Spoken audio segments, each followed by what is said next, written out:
Viola est un Fife de 1908, donc dessiné en 1907 par William Fife III, construit à Fairlie en 1908 et donc qui maintenant a 108 ans et a eu dans sa vie 13 armateurs, plutôt keepers, qui ont pris soin d'elle.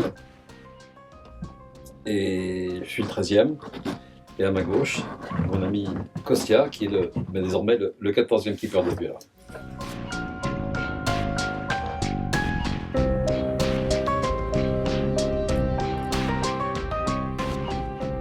Je me souviens de ma première sortie sur Viola. C'était une belle journée, il y avait une brise très légère.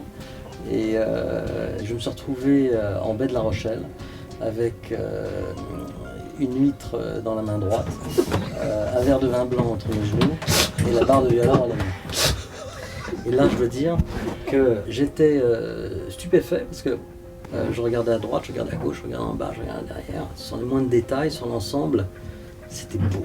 Rarement j'avais vu une réalisation de la main de l'homme aussi belle. Donc voilà, tout l'ensemble du bateau et de l'entourage du bateau m'a profondément ému. Donc c'est une rencontre d'hommes, c'est une rencontre de bateau. Je m'appelle Bruno Barbara, j'ai créé la société Candela en 99. En arrivant à La Rochelle. J'ai eu l'attirance de la mer, des bateaux, et surtout d'une façon de travailler le bois qui est très intuitive et qui se travaille à la main, plus qu'aujourd'hui dans l'industrie de la menuiserie ou même de la charpente, où les choses sont de plus en plus mécanisées. Quand on travaille le bois sur les bateaux, on prend des gabarits, on utilise le plan juste au début pour définir la forme du bateau, mais ensuite tout se fait à partir de relevés, de gabarits. On ne travaille plus des planches, mais vraiment des morceaux d'arbres. Ça peut être du bois tordu pour faire les membrures, des très longues planches. Et puis on fait un objet, alors qui peut paraître éphémère, parce qu'un bateau en bois, c'est pas un matériau a priori éternel. On se dit un bateau en plastique ou en acier va être plus durable. Et pourtant un bateau en bois se répare infiniment. Et c'est des bateaux qui sont attachants, qu'on fait sur mesure, qu'on fait à sa main, qu'on peut facilement adapter.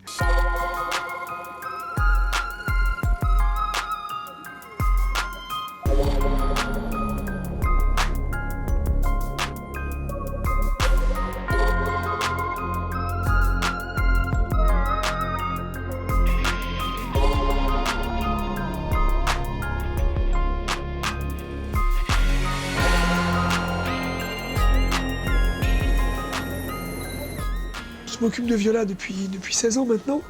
Au tout départ, ça a été fiabiliser le bateau, l'optimiser au niveau du gréement pour le rendre plus performant en régate. Et puis, petit à petit, d'enlever toutes ces liaisons métalliques qui rouillaient, donc qui s'affaiblissaient et puis qui endommageaient les bois qu'elles traversaient. Donc il y a une sorte de dépollution de l'acier employé à l'époque, remplacé par des matériaux inoxydables. Donc ça nous a permis de maintenir quasiment la totalité des pièces d'origine du bateau. Mis à part le pont qui a été refait et le gréement, 80% des pièces sont d'origine sur le bateau. Tout ce qui est structure, membrure, quilles, barreaux de pont, c'est un bateau qui est extrêmement bien conservé. Bon, on va aller voir ce qui se passe du côté des mâts.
On est bon là, Seb? Ouais, on est bien là.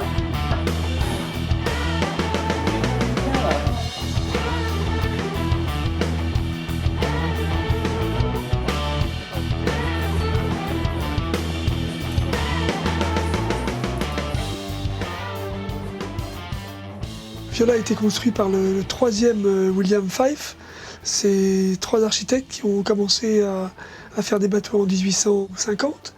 Pour la 3e génération, c'était que des bateaux de plaisance, qui ont la réputation d'être très bien construits, très élégants. Ils avaient accès à des bois d'une très grande qualité. Ils avaient dans le chantier leurs propres forgerons, leurs propres gréeurs. Et je pense que s'ils avaient eu à l'époque l'inox, au lieu de l'acier, le bateau, on n'aurait quasiment pas eu y toucher. 100 ans après, le bateau était intact. J'aime ce sentiment qu'un objet aussi beau, par l'amour successif de ses gardiens, de ses keepers, comme on dit en anglais, traverse le temps. Et ce qui me ferait un grand plaisir, c'est de contribuer, comme un maillon d'une chaîne, à l'idée que Viola, un jour, fête ses 150 ans. Et on ne va pas aller plus loin dans le temps que 150 ans, peut-être qu'elle fêtera ses 200 ans, mais mon idée c'est, et c'est peut-être aussi pour ça qu'on essaye de lui donner cette cure de jouvence qu'Yvon a donnée lui il y a une vingtaine d'années, et à mon tour je fais la même chose. Je pense que la plupart des choses que nous sommes en train de faire lui donnent un nouveau chapitre à vivre qui pourrait l'emmener jusqu'à ses 150 ans. Donc déjà ça me plaît beaucoup. Indépendamment de la navigation, indépendamment de la régate. Garder ce patrimoine et lui permettre d'exister, c'est quelque chose que j'attends. Et dernier point important aussi, parce que je pense aussi beaucoup à eux, l'envie d'y intéresser mes enfants et que ça puisse les accompagner aussi tout au long de leur vie, parce que je pense que c'est une chance extraordinaire pour nous tous. Voilà, tout l'armement. Une Volvo pleine. Et ça, c'est sa loge. La bitouffe. Une des bitoufes. L'original. Tiens, Yvon. Ok. Alors Yvon a eu le bateau finalement, entre le moment où il a acheté le bateau, on s'est rencontrés il y a 16 ans, il a eu le bateau pendant 20 ans. Il s'était dit, à 70 ans, j'arrête ces conneries, je serai trop vieux. Il a beaucoup aimé, il a gardé son équipage, il a fait naviguer le bateau en Écosse 3 fois, en Méditerranée. Mais depuis longtemps, il savait qu'il y avait une échéance et il ne s'est pas trompé. Il a trouvé quelqu'un qui avait 20 ans de moins que lui, qui avait l'âge de Yvon au moment où il avait acheté Viola. Et quelqu'un qui surtout en même temps, il a un respect profond pour ce qu'est Viola, tout son mythe, le mythe qui a été créé par les propriétaires et en particulier Yvon, avec tout le décorum qu'il y a autour, l'atmosphère, l'équipage, les vêtements, le logo. Donc il s'est vraiment fondu dans la succession d'Yvon, mais en même temps avec une âme de régatier. Donc il nous a sollicité, il a dit mais pourquoi ils sont devant? Comment on pourrait aller plus vite? Je dis oui, pour les voiles, ils ont un certain âge, bon ok, alors on va regarder pour changer les voiles. Donc il a inspecté chaque détail, la carène un peu plus lisse, le centrage des poids. Donc c'est une année pendant laquelle on a fait énormément de travaux. Nouveau pont, nouveau mât, nouveau gréement, nouvelle voile. Et tout est renforcé. Un grand jour, un plus. Il y en a eu beaucoup déjà écoulés derrière nous, beaucoup d'autres à venir devant nous. C'est fantastique d'avoir déjà Philippe à l'origine du projet avec Yvon. Yvon qui a sauvé Viola. C'est un bonheur, vraiment. Subala Sidinze. Subala Sidinze. Merci Gossia, merci de ta confiance, de tout ce que tu fais. Mon bonheur, c'est d'avoir transmis. C'est-à-dire que beaucoup de bateaux sont mis en vente. Alors la personne après, est-ce qu'elle va être bien pour le bateau? On ne sait pas. Et moi, j'ai pas eu à vendre mon bateau. J'avais mon ami qui était là et je suis heureux de lui avoir transmis. En plus, il est beaucoup plus chaud que moi sur les régates. Ce moi, les départs de régates, je leur dis toujours, les mecs, laissez-les partir devant, on les rattrapera après. Et lui, c'est Kempe Palagé, qui veut dire tiens bon, on lâche rien. Tiens bon, on lâche rien.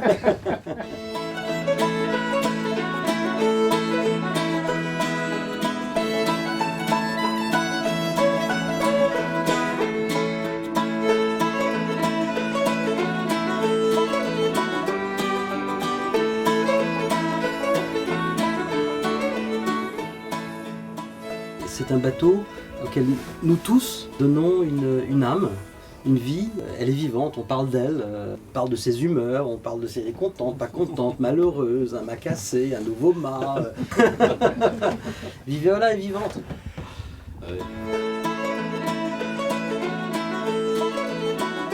C'est un chef-d'œuvre de la construction navale et c'est surtout une bande de copains. C'est surtout un lieu d'amitié. Allez messieurs, on va vivant et à la vie. Un Viola, un sang de notre race. Il n'a plus des masses. Il n'y en a plus des masses. Et ils sont coriaces. Santé amour. Yvon a su, tout au long de ces années, fidéliser une super bande de copains qui sont d'origine très variée. Il y a un chef de service en cardiologie, un maçon, il y a un tanneur, il y a un ferrailleur, il y a un architecte, un charpentier. Mais notre plaisir, c'est de se retrouver ensemble à bord de Viola. Depuis 15 ans, ça a vraiment changé notre vie. On a des souvenirs extraordinaires ensemble. Et Kostya s'est parfaitement intégré à l'équipe. Alors il a des amis qui viennent compléter l'équipage. Petit à petit, on verra, la passation va se faire avec un autre équipage. Mais jusqu'à présent, les principaux piliers de l'équipage d'origine d'Yvon sont toujours à bord. Et c'est vrai que ça fait une petite famille, une bande de copains qui est sympathique. Je voudrais quand même préciser, parce qu'on parle de partir, d'arriver. Ce qui est merveilleux entre nous, je crois, c'est qu'il y a une continuité. En anglais, on dit seamless. Il n'y a pas de couture dans les deux morceaux. Et c'est ça qui est extraordinaire. C'est l'amitié qui nous rejoint. Viola nous rassemble. Les amis qui sont autour sont là, continuent d'être là. Donc c'est une continuité.